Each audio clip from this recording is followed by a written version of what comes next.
Hello again. Well, I've just had to rush out here to Studio 1, avoiding the showers. Still not letting up, although we did have some decent days last week and I did manage to get out and film on one of them, so we won't be running out of film just yet, but we're not far off. Right, now, if you've looked at the thumbnail and thought, oh, Cornwall, I'd like to see that, then just fast forward for 20 minutes. And it'll be on the end of the vlog. Of course, if you do that, you missed the vlog. Oh, such a loss to you. Never mind, I'll let you work out which way you're going. Okay, so now last week's vlog, or not last week, the last vlog film, which was a couple of weeks ago, was on the Garden of Wales, the biome, and it's a bit marmitey, this one, as you will see. Seems you either love it or you hate it, and we've got quite a mixture. I do like critical comments, I have to say. If you don't like something, then out with it, let's get it aired. See what we can do. Right, anyway, Markham Richardson starts off with the Garden of Wales. Looks splendid. There you go. But I suspect its location, public transport access and entry charges might deter potential viewers, especially those with children. It is over quite a bit, yeah. Excuse me. And we've all had those dues with children, haven't we? Are we there yet? Yes, you could be right. Pete Payne, our Pete. Morning Ron, lovely gardens. I love the huge indoor area. Another for the list. Yeah, good. Yeah, you won't be disappointed. I can guarantee it. It's worth a visit. James Weeks, hi James from Canada then. Looking after our sumac. Morning sumac. Says thanks for the visit. I certainly prefer old architecture to new, but I've got to admit that the structure of the Garden of Wales blends beautifully into its surroundings and shows a high degree of engineering. Yeah, good, good. Yeah, it is. It's a beautiful spot to be, really. It goes on to spoil it by saying, still, give me an old bridge or a tunnel. Well, the temperatures here are more moderate now. Oh, it's cooled down a bit, has it? Good. And OVM, the old mascot, is venturing out from under her bush claim, staked earlier in the summer by trampling the plants under it and digging a shallow hole to lie in. Well, see, Mike, that's popular with James, isn't it? Digging up his garden. West Country Wanderings, Paul. He says, I went to the Garden of Wales a little while ago. Don't remember your film, Paul. Did you put one out? Or not West Country Walks, is it, I suppose? Out of the area, is it, that one? He says, an unpopular opinion probably, but I prefer it to the Eden Project in Cornwall. Well, there you are. I mean, that's high praise from Paul. Charles Patterson said that was a fine garden walk. Good. I especially enjoyed the orchids you came across. The missus and I do enjoy little adventures like that. Yeah, you could go to that nice enough area to term a venture, I fancy. It's alright, there's a bug climbing up the window. Go away. Right. Lionel and Mary Travels. Lionel's back on form. He had a bit of a heart issue, and that seems to be on top of that now, because he says, you certainly got the most out of your good lady, making her do all that walking up and down steps whilst you were probably sitting in a director's chair with a megaphone. Yes, somehow. As a married man, Lionel, you know how likely that is to be true, don't you? Correct. Not at all. Well done.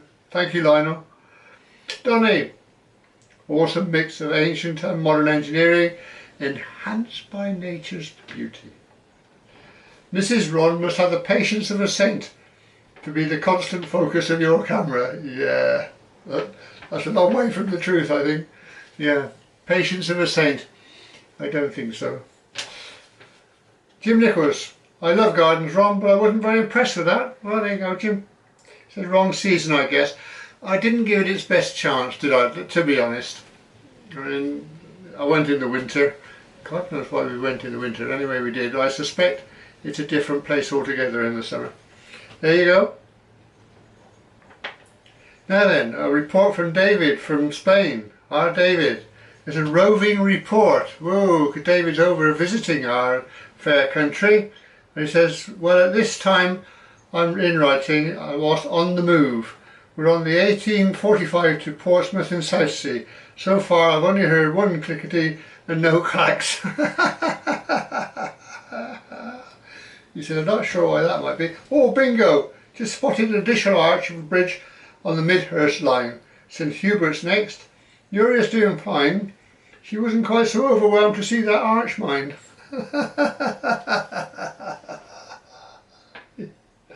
After a few days in the rain and clouds of a traditional British summer, that's us, we are now in another heat wave, so David's gone home by now then.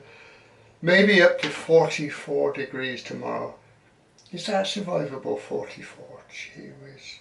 As well, we'll learn a little bit later how David copes with that. The film, last week's film, which was the Stratford Junction Railway, really, wasn't it? Rodney says, Parkinsons. Parkinson's walks now command such a reputation, I'm sure the Warwickshire police would have happily closed off all the roads to prevent traffic noise interfering with your filming. Rodney for Chief Constable, I reckon. Thank you, Rodney. Marilyn writes, thank you for another fascinating walk. You're welcome, Marilyn. And she says, this girl loves the railways, I was quick and organised enough this morning to follow you on side-by-side maps. That's a good idea. And I think you were right first time about the Kinton station. Yeah, we're trying to work out which bridge you could overlook the station. Trying to pick up meagre clues, I have to say. Marilyn says it was on the B4086 between Brockhampton Lane and Castle Road. A signal box, sidings, signals. So it must have been quite a busy place, yeah. Good stuff there. Well done, Marilyn. Good find. Abandoned Railways, our Ron. He says, well done on this one. Because Ron's been filming part of it. He was saying, it's a wonder we don't bump into each other, because we seem to be filming quite a bit of the same sort of stuff. I bet he wouldn't share his sandwiches. He says, I'm still editing my footage on what I think has been the most challenging and frustrating railway adventure so far. It's a shame that more of this old railway is not accessible. Well, yeah, I mean, you could see that, couldn't you? It's hard to find anything that was viable filming, but you had to put up with what you got, I'm afraid. We did find some bits and pieces here and there.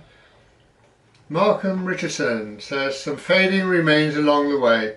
It looked quite a scenic route, and it would be nice if some of it was preserved, say in the form of a footpath. Yeah, a few more councils are doing that now, so they're getting the message slowly. Michael from Poland. I thought Michael missed out last week. I was getting a bit worried, but I've looked back through and I think I found his comment. So, getting old, Michael. Get old and past it. He says, greetings from Poland. Now we know the secrets of your planning and how you work out what to see and where to find it.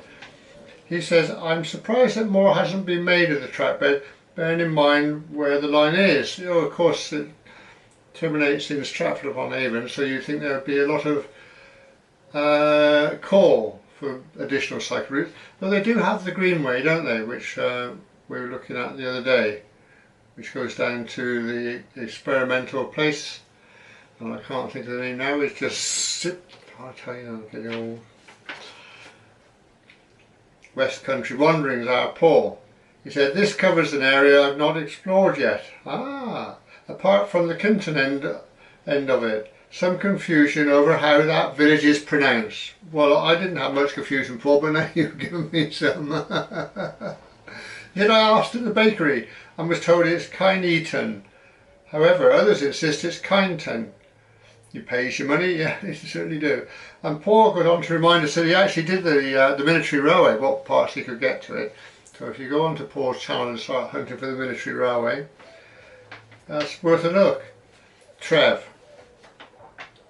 Our Trev. It's getting a fan base now on here, is our Trev. You're getting lots of mail. He gets more than I do. Brilliant. Brilliant. We love it. Yeah. He says, thank you for taking us on another intrepid journey through the undergrowth to bring us today's video. The line you covered is an interesting one.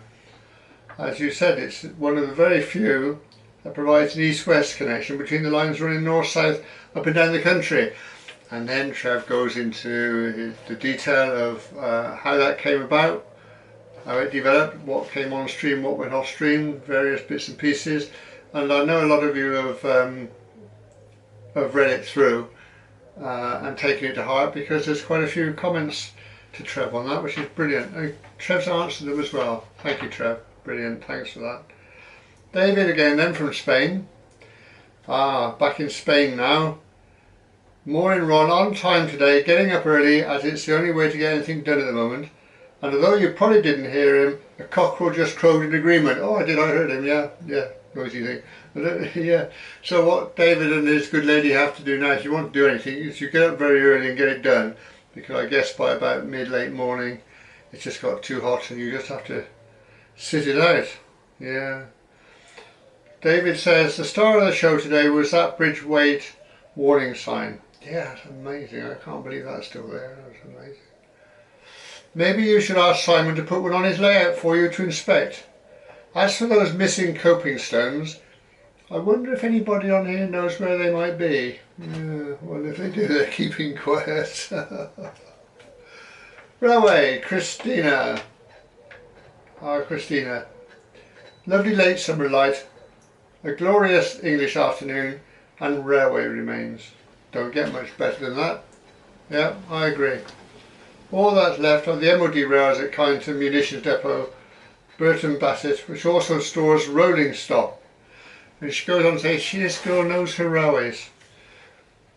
How useful this line would be nowadays, Stratford to Northampton, joining with the GCR at Woodford and Hinton, the Cockley Brake Junction to Banbury route. So yeah, if it was still open it would be very useful and viable, no doubt. But there you go. I'm afraid he's not coming back looking at what's been built on it. Richard from Fireball XL 55. Times I've been over Lucy's Bridge, he says, but always been with the family, so turn left past the weir and locks back into town. By the way, I said I'm watching this, sat outside near the pool with Sam McGwell in Tenerife. Brilliant, brilliant. I asked him if it was a little bit warmer down there, and he said yes it is, but he's quite used to it. Although some of his party are finding it a bit warm. Jumpy old man, Jumpy might be near it, mightn't Jim? Grumpy old man then, Jim and Emily, said, talking while breaking spiders' webs, you might ingest some of the unintended protein while on the trail. A beautiful afternoon and a few find a good day all round. I'm not too sure, I'm thinking about the spiders now, Jim. Don't fancy that at all. Lee Cliff, afternoon Ron, enjoy the film. Can't beat a bit of grubbing around looking for an old railway. Yes, that's us there. And the last one this week goes to James. James from Canada again. He says, I'm just finishing off a restoration of an old marine chronometer. Wow. He said that I found on a buy and sell site near me. People here have very little appreciation of such things, but that's good for me, I guess. Yeah, true. It was made by Henry Frodson in Liverpool in 1845 and working away quite nicely now. Yeah, James, a bit of a clock and instrument restorer. Brilliant. All I need now is a boat and a chart and a sextant, and I can go off grid. Yeah, good old James. Right, film club next week then. We'll have a bit of Cornwall, shall we? I can dig up some music from somewhere and we'll have a little bit of Cornwall. And then next week's film. Where are we? Yeah, that's right. Next week's film. I'm getting old. Next week's film is from brother-in-law Mike. You might recall brother-in-law Mike allowed us to use some of his films going back a while. He volunteers for the Bluebell Railway, so we had Bluebell Giants of Steam, which I know you all appreciated that one. and I think it was the Spa Valley Railway as well, wasn't it? But anyway, Mike's been on his travels again. He's been down to South Devon, and he's been by the Dawlish Seawall Hotel not too far from there. As you remember, that Dawlish Seawall, Mike says it's probably 7 or 8 years ago now, got washed away in a winter storm.